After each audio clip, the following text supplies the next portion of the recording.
नमस्कार विद्यार्थी मित्रांनो, पाठीमागच्या लेक्चरला आपण सेमेस्टर 2 अर्थशास्त्र पेपर नंबर 2चा जो काही सिलेबस आहे तो आपण पाहत होतो।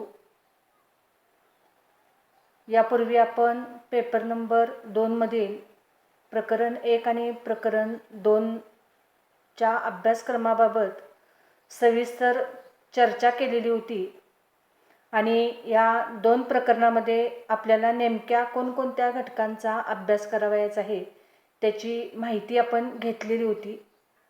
आजच्या लेक्चरला आपण पेपर नंबर 2 मधील जे तिसरं प्रकरण आहे त्या तिसऱ्या प्रकरणाबद्दल जो अभ्यासक्रम आहे त्याची माहिती आपण करून घेणार आहोत।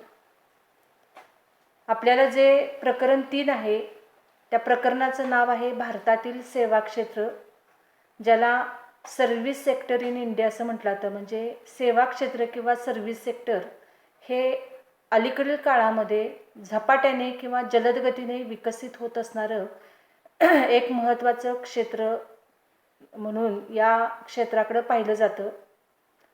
विद्यार्थी मित्रांनो, आपल्या ज्या गरजा आहेत त्या अनंत किंवा अमर्याद असतात आणि ह्या अनंत किंवा अमर्याद म्हणजे आपल्यापुढे ज्या अनेक गरजा निर्माण होत असतात त्या असंख्य गरजा पूर्ण करण्यासाठी आपल्याला वस्तू आणि सेवा या दोन्हीही गोष्टींची आवश्यकता असते। ज्या वस्तू आहेत त्या वस्तूंचे उत्पादन उद्योग व्यवसायामध्ये किंवा कारखान्यामध्ये, औद्योगिक क्षेत्रामध्ये, त्याचबरोबर शेती क्षेत्रामध्ये होत असते आणि त्या पद्धतीनं शेतमाल असेल किंवा अन्नधान्य असेल किंवा वेगवेगळ्या प्रकारच्या दैनंदिन जीवनामध्ये आपण ज्या वस्तूंचा उपभोग घेतो, ज्या वस्तू आपण वापरतो, त्या असंख्य प्रकारच्या वस्तू असतील त्या वस्तूंमधून आपल्या गरजा पूर्ण होत असतात। परंतु काही गरजा अशा आहेत की त्या आपल्याला सेवेच्या माध्यमातून आपल्या त्या पूर्ण होत असतात। म्हणजे सेवा क्षेत्र ह्याचा अर्थ किंवा सेवा क्षेत्र म्हणजे काय, तर ज्या क्षेत्रामध्ये ज्या व्यवसायामध्ये आपल्याला सेवांचा पुरवठा केला जातो किंवा आपल्याला ज्या क्षेत्राकडून सेवा पुरवल्या जातात की ज्या सेवांमुळे आपल्या गरजा पूर्ण होत असतात त्याला सेवा क्षेत्र असं म्हटलं जातं। उदाहरणार्थ शिक्षण आहे, आरोग्य आहे, वाहतूक, दळणवळण, बँका, विमा कंपन्या यांच्याकडून आपण काय घेत असतो तर आपल्याला सेवा आपण या क्षेत्राकडून घेण्याचा प्रयत्न करीत असतो। किंवा इंटरनेट आहे किंवा माहिती तंत्रज्ञान आहे तर किंवा दळणवळणाची अनेक प्रकारची इतर साधनं आहेत, तर ह्या सर्व क्षेत्राकडून प्रामुख्याने आपल्याला सेवांचा पुरवठा होत असतो। त्यामुळे आपल्या दैनंदिन गरजा पूर्ण करण्यासाठी ज्या पद्धतीने वस्तूंची आवश्यकता असते त्याच पद्धतीने आपल्याला सेवांची सुद्धा आवश्यकता असते। बघा, शिक्षण ही एक आपली गरज आहे आणि मग शिक्षण ही गरज पूर्ण करण्याचं काम कोणाकडून केलं जातं तर ज्या शैक्षणिक संस्था आहेत त्या शैक्षणिक संस्थांच्या माध्यमातून शाळा महाविद्यालयांच्या सोयी उपलब्ध करून दिल्या जातात आणि त्या माध्यमातून आपली शिक्षण ही गरज पूर्ण होत असते। म्हणजे आपल्याला शिक्षण देण्याची सेवा करण्याचं कार्य काय शिक्षण संस्था करीत असतात। किंवा जसं आपण आजारी पडलो तर आपल्याला दवाखान्याची आवश्यकता असते, डॉक्टरांची आवश्यकता असते। म्हणजे आरोग्याचा जिथं प्रश्न निर्माण होतो तेव्हा आपल्याला वैद्यकीय सेवांची आवश्यकता असते आणि मग आपण आजारी पडल्यानंतर दवाखान्यामध्ये जातो। दवाखान्यामध्ये डॉक्टरकडून पेशंटची एक प्रकारची काय केली जाते, सेवा केली जाते। म्हणजे डॉक्टर आणि पेशंट यांच्यामध्ये किंवा डॉक्टरांकडून पेशंटला तपासल्यानंतर पेशंटला बरे वाटावे म्हणून डॉक्टरांच्याकडून औषधं लिहून दिली जातात, त्याची तपासणी केली जाते। म्हणजे अशा पद्धतीनं ही एक प्रकारची काय आहे, सेवा आहे। किंवा आपल्याला पैशाची देवाणघेवाण करायची आहे किंवा आपल्याला बँकेमध्ये पैसे ठेवायचे आहेत किंवा बँकेतून आपल्याला पैसे काढायचे आहे तर आपल्याला ही जी बँकिंगची सेवा आहे किंवा आपल्याला जी ही आर्थिक व्यवहारांसाठी आपल्याला ही जी गरज आहे तर ही गरज आपली पूर्ण करण्याचं काम कोण करत असतं तर बँकिंग क्षेत्र करीत असते। किंवा समजा आपल्याला एका ठिकाणाहून दुसऱ्या ठिकाणी, एका गावातून दुसऱ्या गावामध्ये आपल्याला जायचं आहे तर त्यासाठी आपल्याला कशाची आवश्यकता असते तर वाहतूक सेवेची आपल्याला आवश्यकता असते। मग आपण बसच्या माध्यमातून, बस आहे, रेल्वे आहे किंवा विमान प्रवास आहे किंवा आपण स्वतःच्या खाजगी वाहनाने प्रवास करू शकतो। म्हणजे अशा पद्धतीनं एका ठिकाणाहून दुसऱ्या ठिकाणी आपल्याला प्रवासासाठी वाहतूक सेवा पुरवल्या जातात किंवा आपल्याला वाहतूक सेवेची आवश्यकता असते किंवा आपल्याला उजेडासाठी किंवा प्रकाशासाठी आपल्याला विजेची आवश्यकता असते. म्हणजे विद्युत महामंडळाकडून आपल्याला ही जी वीज पुरवली जाते ती सुद्धा एक प्रकारची काय आहे, सेवा आहे. किंवा आपण आज सकाळपासून संध्याकाळपर्यंत मोबाईलचा वापर करतो किंवा म्हणजे ही जी सेवा आहे मोबाईलची सेवा, तर हा सुद्धा एक दळणवळण सेवेचा प्रकार आहे. किंवा आपण आज एक माहिती तंत्रज्ञान जे क्षेत्र आहे, आय टी इन्फॉर्मेशन टेक्नॉलॉजी आहे, तर त्या सेवेचा आपण उपभोग घेत असतो किंवा त्या सेवेचा आपण वापर करतो. म्हणजे ही सेवा आय टी क्षेत्राकडून पुरवली जाते, म्हणजे ती सुद्धा एक प्रकारची सेवा आहे. किंवा आपल्याला आपल्या जीवनाचा, आपल्या वाहनाचा, आपल्या घराचा, आपल्या कारखान्याचा आपल्याला जर विमा उतरवायचा असेल तर आपल्याला विमा व्यवसाय याच्याकडून सेवा दिली जाते. म्हणजे अशा अनेक संस्था आहेत की ज्या सेवा निर्माण करतात आणि त्या सेवांचा लोकांना पुरवठा करण्याचा प्रयत्न करीत असतात. आणि त्यामुळे किंवा पर्यटन व्यवसाय आहे, तर ही सुद्धा एक प्रकारची सेवा आहे. म्हणजे आपण पर्यटन स्थळं पाहण्यासाठी जात असतो, तर त्या पर्यटन क्षेत्राचा विकास घडवून आणणे, पर्यटकांना अधिकाधिक निसर्गाची, प्रेक्षणीय स्थळांची माहिती व्हावी या उद्देशाने या पर्यटन संस्था ज्या आहेत त्या प्रयत्न करीत असतात. तर त्या माध्यमातून सुद्धा आपल्याला एक प्रकारची काय मिळत असते, सेवा मिळत असते. तर अशा अनेक दृष्टिकोनातून जर विचार केला तर अलीकडील काळामध्ये आपल्या सेवाच्या बाबत असणाऱ्या ज्या गरजा आहेत त्या गरजा दिवसेंदिवस वाढत आहेत आणि त्या गरजा पूर्ण करण्याचं कार्य हे अशा वेगवेगळ्या क्षेत्रांकडून केलं जातं, वेगवेगळ्या माध्यमातून केलं जातं. आणि म्हणून भारतामध्ये अलीकडील काळामध्ये सेवा क्षेत्राचा जो विकास आहे तो विकास झपाट्याने होत असलेला आपल्याला पाहायला मिळतो. आणि म्हणून जसं आपण म्हणतो की एकंदरीत 3 महत्त्वाची क्षेत्र मानली जातात. त्याच्यामध्ये अगदी पूर्वापार चालत आलेलं आपलं एक महत्त्वाचं क्षेत्र आहे ते म्हणजे शेती क्षेत्र. त्यानंतर दुसरं क्षेत्र आहे ते औद्योगिक क्षेत्र आहे.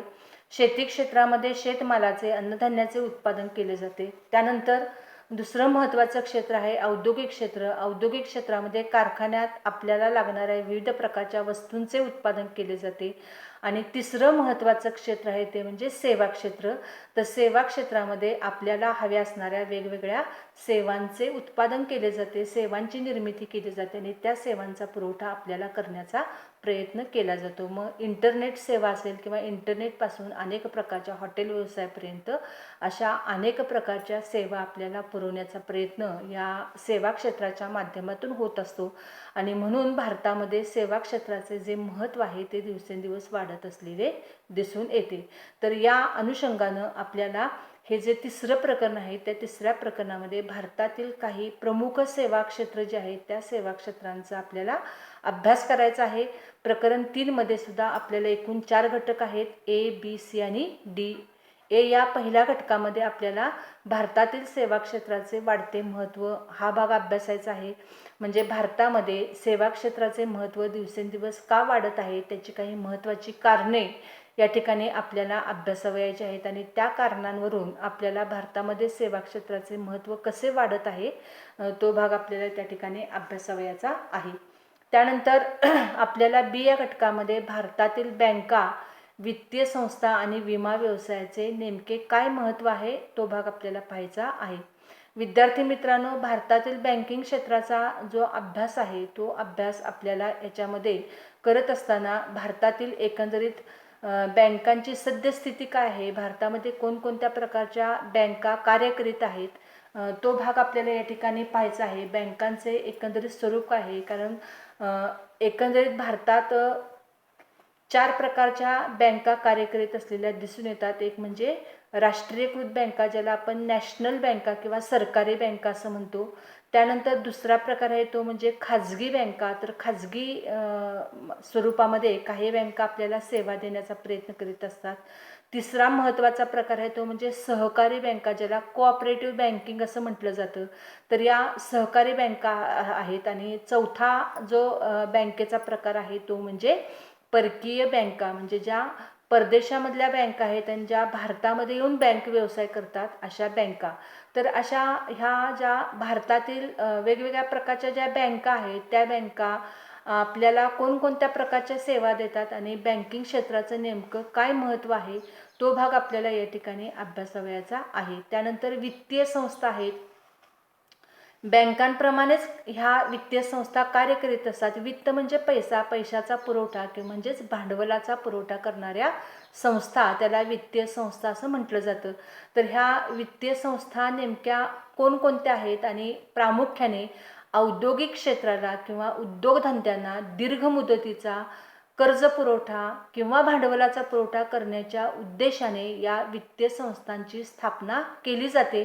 तर ह्या कोणकोणत्या वित्तीय संस्था भारतामध्ये कार्यरत आहेत आणि त्या कशा पद्धतीने भांडवलाचा पुरवठा उद्योगांना करीत असतात, त्याचा आढावा किंवा त्याचा थोडक्यात अभ्यास आपल्याला या वित्तीय संस्थेच्या माध्यमातून करावयाचा आहे. आणि ह्याच्यामध्ये बी घटकामधला जो तिसरा घटक आहे, तिसरा पॉईंट आहे, तो म्हणजे विमा व्यवसाय. मग अशा आपण पाहिल्याप्रमाणे की प्रत्येक व्यक्तीच्या आयुष्यामध्ये अलीकडील काळात विमा व्यवसायाचे महत्त्व असलेले दिसून येते. म्हणजे सुरुवातीच्या काळामध्ये फक्त व्यक्तीच्या जीवनाचा विमा उतरवला जायचा, म्हणून त्याला जीवन विमा असं म्हटलं जायचं. तर त्यासाठी LIC किंवा लाईफ इन्शुरन्स कॉर्पोरेशन असं म्हणतात. तर जीवन विमा महामंडळ ही एक सरकारी विमा कंपनी आहे की जी लोकांच्या जीवनाचा विमा उतरवण्याचा प्रयत्न करते. अलीकडील काळामध्ये आपण वाहनांचा विमा उतरवू शकतो किंवा उद्योगपती त्यांच्या तयार मालाचा विमा उतरवू शकतात किंवा व्यापारी त्यांच्या गोडाऊनमध्ये असणाऱ्या मालाचा विमा उतरवू शकतात किंवा शेतकरी त्यांच्या पिकाचा विमा उतरवू शकतात. तर अशा वेगवेगळ्या स्वरूपामध्ये विम्याची सेवा देण्याचे कार्य अशा अनेक विमा कंपन्या करीत असतात. तर या विमा व्यवसायाचं एकंदरीत काय महत्त्व आहे आणि ह्या विमा कंपन्या आपल्याला कशा पद्धतीने सहाय्य करण्याचा प्रयत्न करतात, तो भाग आपल्याला या ठिकाणी अभ्यासावयाचा आहे. त्यानंतर आपल्याला जो तिसरा घटक आहे तो म्हणजे भारतातील माहिती तंत्रज्ञान क्षेत्र, ज्याला IT क्षेत्र असं म्हटलं तर इन्फॉर्मेशन टेक्नॉलॉजी. तर IT क्षेत्र हे सेवा क्षेत्रामधलं एक महत्त्वाचं घटक, एक महत्त्वाचा क्षेत्र आहे की जे आज जलद गतीने विस्तारित होत आहे. म्हणजे माहिती तंत्रज्ञान हा लोकांच्या दैनंदिन जीवनाचा एक महत्त्वाचा भाग बनलेला आहे. माहिती तंत्रज्ञान त्याच्यामध्ये इंटरनेट वगैरे हा जो सगळा भाग आहे, हा सगळ्या सेवा या IT क्षेत्रामध्ये येत असतात. तर त्यासाठी काही IT कंपन्या कार्यरत आहेत आणि त्या IT कंपन्यांकडून वेगवेगळ्या प्रकारचे सॉफ्टवेअर तयार केले जातात आणि आपल्याला अधिकाधिक चांगल्या पद्धतीनं ह्या माहिती तंत्रज्ञानाबाबत सेवा पुरवण्याचा प्रयत्न करतात. की बघा, आज आपण ऑनलाईन पद्धतीनं बरंच काही करू शकतो. ऑनलाईन तुम्ही आता परीक्षा दिलेली आहे, म्हणजे कॉलेजमध्ये न येता आपण ऑनलाईन पद्धतीनं परीक्षा देऊ शकतो. ऑनलाईन पद्धतीनं आपण बँकेमध्ये पैसे भरू शकतो. ऑनलाईन पद्धतीनं आपण बँकेतून पैसे काढू शकतो किंवा ऑनलाईन पद्धतीनं आपण आज लेक्चर ऐकतोय. तर हा सगळा जो भाग आहे हा कशाचा भाग आहे? इन्फॉर्मेशन टेक्नॉलॉजीचा, माहिती तंत्रज्ञानाचा हा भाग आहे, त्याची संबंधित असणारा हा भाग आहे. म्हणजे आज आपण घर बसल्या अनेक ठिकाणची माहिती, जगाच्या कानाकोपऱ्यामध्ये काय घडत आहे त्याबाबतची सगळी माहिती आपण गोळा करू शकतो, पाहू शकतो. आणि म्हणून माहिती तंत्रज्ञान क्षेत्र हे खूपच महत्त्वाचं असलेलं दिसून येते. तर त्याबाबत माहिती तंत्रज्ञान क्षेत्राचे भारतीय अर्थव्यवस्थेमध्ये नेमकं काय महत्त्व आहे त्याचा अभ्यास आपल्याला या तिसऱ्या घटकामध्ये पाहायचा आहे. त्यानंतर C या घटकामध्ये आपल्याला पुन्हा दुसरा भाग पाहायचा आहे, तो म्हणजे वाहतूक क्षेत्र. तर वाहतूक क्षेत्र हे आपल्या दैनंदिन जीवनाशी संबंधित असणारे एक महत्त्वाचं क्षेत्र आहे. कारण आज शिक्षणा, उद्योग, व्यवसाय, नोकरी अशा वेगवेगळ्या कारणासाठी आपल्याला सतत प्रवासाची गरज असते आणि त्या प्रवास आपला सुखकर व्हावा, सोयीचा व्हावा म्हणून आज वाहतुकीची वेगवेगळी जी साधनं आहेत ती निर्माण झालेली आहेत. मग ST बस असेल किंवा ट्रेन असेल, म्हणजे रेल्वे वाहतूक असेल, बस वाहतूक असेल, जहाज वाहतूक असेल, विमान वाहतूक असेल. तर ह्या वेगवेगळ्या माध्यमातून सेवा देण्याचं कार्य हे वाहतूक क्षेत्र करत असते. म्हणजे आपल्याला एका ठिकाणाहून दुसऱ्या ठिकाणी किंवा एका देशातून आपल्याला दुसऱ्या देशामध्ये, एका राज्यातून दुसऱ्या राज्यामध्ये आपल्याला काही कमी वेळेमध्ये जर जायचं असेल तर आपल्याला विमान वाहतूक आहे की जी सर्वात जलद गतीने केली जाणारी वाहतूक म्हणून ओळखली जाते. किंवा जड माल वाहतुकीच्या दृष्टिकोनातून भारतामध्ये रेल्वे वाहतुकीचं महत्त्व आहे किंवा बस वाहतूक आहे किंवा जहाज वाहतूक आहे किंवा ज्याला आपण जलवाहतूक असं म्हणतो. तर तर अशी वाहतुकीची वेगवेगळी माध्यमं, वेगवेगळी साधनं आज आपल्याकडं निर्माण झालेली दिसून येतात. तर या वाहतूक क्षेत्राचं काय महत्त्व आहे तो भाग आपल्याला या ठिकाणी अभ्यासावयाचा आहे. आणि त्यातलं शेवटचा जो भाग आहे तो म्हणजे दळणवळण क्षेत्राचे महत्त्व. तर हे दळणवळण क्षेत्र जर आपण बघितलं तर आज दळणवळण क्षेत्राचं सुद्धा महत्त्व आपल्या दैनंदिन जीवनामध्ये असलेलं आपल्याला दिसून येते. आणि त्या अनुषंगानं आज आपण हे जे माहिती तंत्रज्ञान क्षेत्र, वाहतूक क्षेत्र, दळणवळण क्षेत्र जे आहे त्याच्याशी आपण कसे जोडले गेलेलो आहोत, त्या सर्व क्षेत्राचं महत्त्व आपल्या दैनंदिन जीवनामध्ये कशा पद्धतीनं वाढत आहे तो सगळा जो भाग आहे तो आपल्याला या तिसऱ्या घटकामध्ये अभ्यासावयाचा आहे. आणि आपला चौथा शेवटचा ह्यामधला घटक आहे तो म्हणजे भारतातील पर्यटन व्यवसायाचे महत्त्व. मग अशा आपण पाहिल्याप्रमाणे आपल्याकडं पर्यटन व्यवसायाला सुद्धा अलीकडील काळामध्ये खूपच महत्त्व निर्माण झालेले दिसून येते. पर्यटन व्यवसाय म्हणजे वेगवेगळ्या जी पर्यटन स्थळं आहेत, मग ती नैसर्गिक असतील किंवा धार्मिक पर्यटन स्थळं असतील तर किंवा ऐतिहासिक पर्यटन स्थळं असतील म्हणजे गड किल्ले वगैरे ह्या पद्धतीनं.